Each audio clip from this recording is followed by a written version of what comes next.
রূপান্তরের সত্যের আজকের পর্বে স্বাগত। প্রিয় বন্ধুরা, প্রীতি, সালাম এবং শুভেচ্ছা নেবেন। গতকালও আমি বলেছিলাম যে এবার অনেকগুলো পাখি মারবার জন্যই ডক্টর ইউনূস নিউ ইয়র্কে এসেছেন। জাতিসংঘ সাধারণ পরিষদে যোগ দেওয়া তার একটা উদ্দেশ্য। গতকাল বলেছিলাম একটা সেফ এক্সিটের জন্য তিনি নেগোশিয়েট করছেন। আজকে আরেকটি বলছি যে তিনি বাংলাদেশের এই অন্তর্বর্তীকালীন সরকারের প্রধান উপদেষ্টার পদ ছাড়বার পরে তার খায়েশ জেগেছে তিনি জাতিসংঘের মহাসচিব হবেন। এখন জাতিসংঘের মহাসচিব হতে গেলে কি লাগে, আসুন আমরা একটু সেটা আলোচনা করি যে আসলে জাতিসংঘের মহাসচিব হওয়া কি খুব সহজ।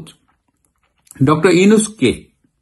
ডক্টর ইউনূস হল গ্রামীণ ব্যাংকের প্রতিষ্ঠাতা, গ্রামীণ ব্যাংকের সাথে যৌথভাবে শান্তিতে নোবেল পুরস্কার পেয়েছেন এবং তিনি বর্তমান বাংলাদেশের অন্তর্বর্তীকালীন সরকারের প্রধান উপদেষ্টা। তার স্ট্রেংথ কি, তিনি কেন জাতিসংঘের মহাসচিব হতে চান, তার কি কি পজিটিভ দিক আছে।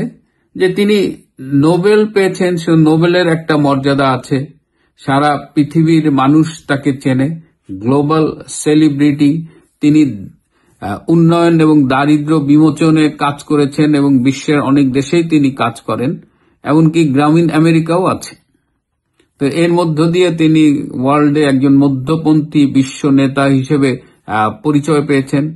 এর বাইরে আমেরিকার ডিপ স্টেটের সাথে একাংশের সাথে তার খুব একটা ভালো সম্পর্ক ছিল, যেটা বাইডেনের আমলে, এবং তারাই মূলত বাংলাদেশে তাকে এই অন্তর্বর্তীকালীন সরকারের প্রধান উপদেষ্টা বানিয়েছে। এর পেছনে যে ষড়যন্ত্রটা ছিল, সেই ষড়যন্ত্রে ইউনূস ছিল প্রধান মাইম্যান আমেরিকার। তো ইউনূসের এই অবস্থায়, ইউনূসের দুর্বলতা জানবার আগে আমরা একটু জেনে নিই যে কেউ জাতিসংঘের মহাসচিব হতে গেলে কোন প্রক্রিয়ায় তাকে নির্বাচিত করা হয়। প্রথমত হলো যে জাতিসংঘের মহাসচিব পদপ্রার্থী হতে হবে এবং এক বা একাধিক দেশ তার নাম প্রস্তাব করতে হবে। এই নামটি প্রস্তাব করার পরে সেটি জাতিসংঘের যে নিরাপত্তা পরিষদ আছে, ইউএন সিকিউরিটি কাউন্সিল, তারা তখন এই প্রস্তাবিত নামগুলো নিয়ে আলোচনায় বসে। সিকিউরিটি কাউন্সিলের সদস্য দেশের সংখ্যা হলো 15টা, তার মধ্যে 5টা হলো যারা জাতিসংঘের স্থায়ী সদস্য, আমেরিকা, ইংল্যান্ড, ফ্রান্স, রাশিয়া এবং চীন। এর বাইরে আরো 10টি দেশ নির্বাচিত হয়।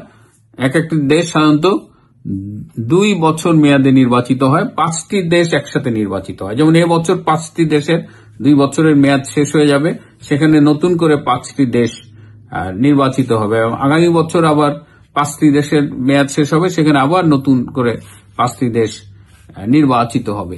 এই 15টি দেশের মধ্যে সংখ্যাগরিষ্ঠ ভোটে জিততে হবে কেউ প্রার্থী হলে, কিন্তু কোন স্থায়ী সদস্য দেশ যদি ভেটো দেয় তাহলে তার প্রার্থীতা সেখানেই শেষ। এই যে 5টি স্থায়ী দেশ বললাম, যদি চীন মনে করে যে না আমরা দেব না, যদি রাশিয়া মনে করে না দেব না, আমেরিকা, যে কোনো একটা দেশ, রাশিয়া, চীন, আমেরিকা, ইংল্যান্ড, ফ্রান্স, এই 5টা দেশের যে কোনো একটা দেশ না চাইলেই আপনি যত যোগ্য হন আপনার প্রার্থিতা গণ। এবং এটার পেছনে আসলে একটা একটা ইন্টারন্যাশনাল পলিটিক্স খুব কাজ করে, যদিও কোথাও লিখিত নেই, কিন্তু এই সুপার পাওয়ার গুলোর এদের মধ্যে এক ধরনের একটা আন্ডারস্ট্যান্ডিং হয় যে কাকে তারা পরবর্তীতে জাতিসংঘের মহাসচিব করবে। এখন ডক্টর ইউনূস, তিনি তার পরিচিতি আছে সত্যি, কিন্তু তার উইকনেস কি বা তার অ্যান্টি কি কি পয়েন্টস আছে সেটা নিয়ে একটু আলোচনা করি। তিনি সারা জীবন মানুষকে দুনফুন বুঝায় নোবেল পর্যন্ত বাগাইছেন ঠিকই, কিন্তু গত প্রায় 14 মাসে বাংলাদেশে প্রধান উপদেষ্টা হিসেবে শাসন করতে গিয়ে তিনি যে ব্যাড গভর্নেন্সের উদাহরণ সৃষ্টি করেছেন, এইটি তার এই জাতিসংঘের মহাসচিব হওয়ার যে খায়েশ, তার পথে প্রধান বাধা।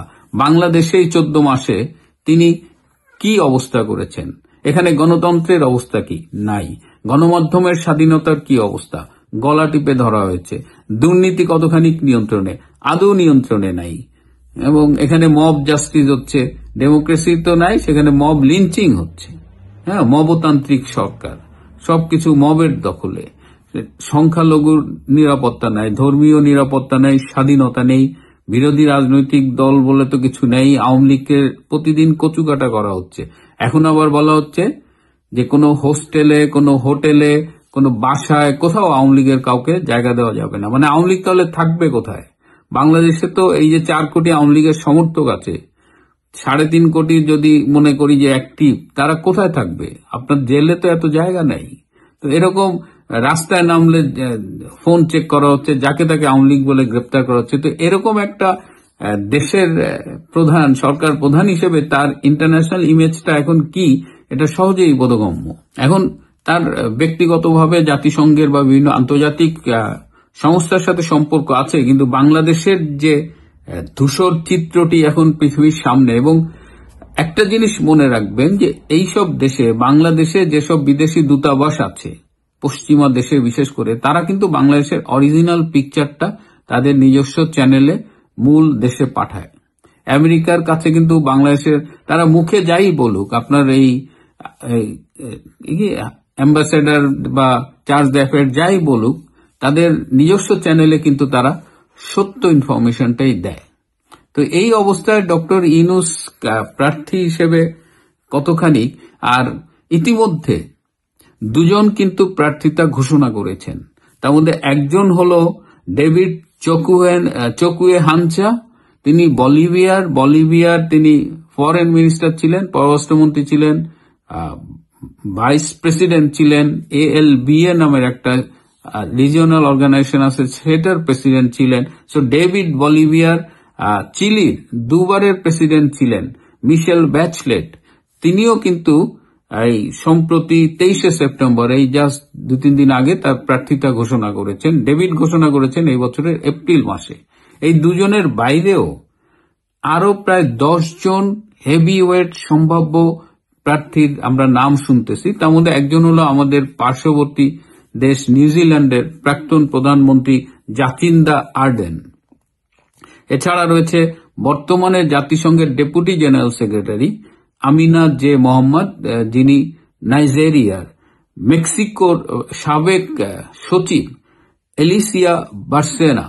সো এরকম অনেকেই প্রার্থিতার কথা বলছেন, কিন্তু ডক্টর ইউনূস এখনো তার প্রার্থিতাটা ঘোষণা করেনি, বা কোনো দেশ তাকে যে প্রার্থী হিসেবে মনোনয়ন দেবে সেরকম কোনো আওয়াজ আমরা পাইনি। কিন্তু তিনি ঘনিষ্ঠ মহলে বলেছেন, এবং ওই যে বলেছি $65 মিলিয়ন, প্রায় 700 কোটি টাকা যে তিনি এবারের সফরে বাজেট করেছেন, তার মধ্যে যে লবিস্ট ফার্ম আছে তাদেরও এটা একটা দায়িত্ব যে ডক্টর ইউনূসকে যেন মহাসচিব পদে, জাতিসংঘের মহাসচিব পদে প্রার্থী করা যায়। এবং প্রার্থী হলেই সব শেষ না, আপনাকে বলেছি যে তাকে রাশিয়া যদি মনে করে ডক্টর ইউনূসকে ভেটো দিবে, তাহলে, বা চীন যদি মনে করে, মানে তিনি, তার খায়েশ হয়েছে, কিন্তু তিনি হতে পারবেন কিনা সেটা জানার জন্য, বোঝার জন্য রকেট বিজ্ঞানী হতে হয় না। আমি চ্যাটজিপিটিকে জিজ্ঞেস করেছিলাম, আচ্ছা ডক্টর ইউনূস জাতিসংঘের মহাসচিব হতে চায়, তুমি দেখো তো তার সম্ভাবনা কতখানি। চ্যাটজিপিটি বেশ অ্যানালাইজ করে, যেহেতু আমার পেইড ভার্সন, সে একটু ভালো পারফর্ম করে, সে জানালো যে তার একটা বিশ্ব পরিচিতি আছে ঠিকই, কিন্তু তার গত সমসাময়িক যে তার যে কারবার এবং as a leader he failed. তো ফাইনালি বলল যে জাতিসংঘের মহাসচিব পদে নির্বাচিত হওয়ার সম্ভাবনা খুবই ক্ষীণ। চ্যাটজিপিটি ইজ ভেরি ইন্টেলিজেন্ট, সে বুঝে গেছে। এখন ডক্টর ইউনূস বুঝবে নাকি আমাদের 700 কোটি টাকা, অনেকেই বলেছেন এই টাকাটা কার? এই টাকাটা বাংলাদেশ সরকারের টাকা, এটা কিন্তু ইউনূস সেন্টার বা গ্রামীণ ব্যাংকের টাকা না। সো বাংলাদেশের টাকা উনি সরকারি মাল দরিয়ামে ঢালছে। তো এখন দেখা যাক তার এই খায়েশটা আদৌ পূরণ হয় কিনা। প্রিয় বন্ধুরা, আজ এ পর্যন্তই। ভালো থাকবেন, সুস্থ থাকবেন, তার চেয়েও জরুরি হলো নিরাপদে থাকবেন। সবাইকে অনেক ধন্যবাদ।